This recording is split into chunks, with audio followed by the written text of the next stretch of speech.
សុកសុកមានអារម្មណ៍មួយថាចង់និយាយរឿងនេះតិចបងប្អូនទាំងអស់គ្នាចាសម្រាប់រឿង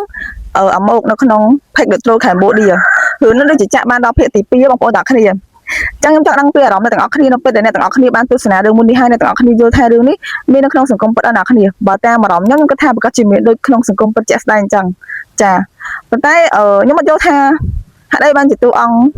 ចន្ទ្រាគាត់អត់មើលឃើញតម្លៃប្តីរបស់គាត់បងប្អូនទាំងគ្នាចាទទួលស្គាល់ថានេះមកគឺជាមនុស្សយ៉ាងមកគឺនិយាយអីក៏ឆាប់ជឿដែរបងប្អូនទាំងគ្នាហើយគាត់ខំតស៊ូធ្វើការគ្រប់បែបយ៉ាងដើម្បីឲ្យលើប្រពន្ធហើយអ្នកគ្នាដឹងអានេះប្រពន្ធគេមួយថ្ងៃដឹងថាធ្វើខ្លួននេះបងប្អូនទាំងគ្នាហើយឥឡូវហ្នឹងចង់និយាយថាសម្រាប់ភាគទី3នេះមកអត់ដឹងថាប្រពន្ធខ្លួនគាត់ហ្នឹងប្រពន្ធគាត់ហ្នឹងកំពុងតែតាក់ទងជាមួយហេឆាយទេហើយទាំងតែហេឆាយមិនដឹងថាប្រពន្ធមកពីណាមិនដឹងថាមានប្តីមានប្រពន្ធអត់ទេអ្នកគ្នាហើយចន្ទ្រាហ្នឹងទៅតាក់ទងជាមួយហេឆាយដើម្បីចង់បានលុយចង់បានទ្រព្យសម្បត្តិគេចឹងទៅហើយចង់រត់ចោលនេះមកអីចឹងបងប្អូនទាំងគ្នាតែខ្ញុំមានអារម្មណ៍មួយថាគាត់ធ្វើអញ្ចឹងអត់សមអ្នកគ្នាព្រោះគាត់មានទាំងកូនផងមានប្តីផងមានអីចឹងណាហើយចង់និយាយថា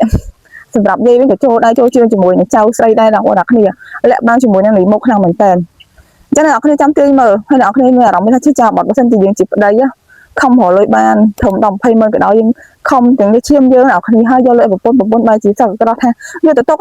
អ្នកគ្នានឹងសម្ដីអាម៉ាត់នេះគឺជឿចាប់ខ្លាំងមែនតើយើងទៅគិតថាប្តីខំរលុយយើងគួរតែសុខចិត្តទៅអ្នកគ្នាហ្នឹងអ្នកគ្នាអញ្ចឹងអ្នកគ្នាទាញមើលថាសម្រាប់ភាគទី3តើពីមុខហ្នឹងគាត់នឹងអាចដឹងថាប្រពន្ធគាត់ហ្នឹងមានតំណែងជាមួយអ្នកផ្សេងអ្នកគ្នាអញ្ចឹងអ្នកគ្នាកុំភ្លេចតាមដានទាំងអស់គ្នា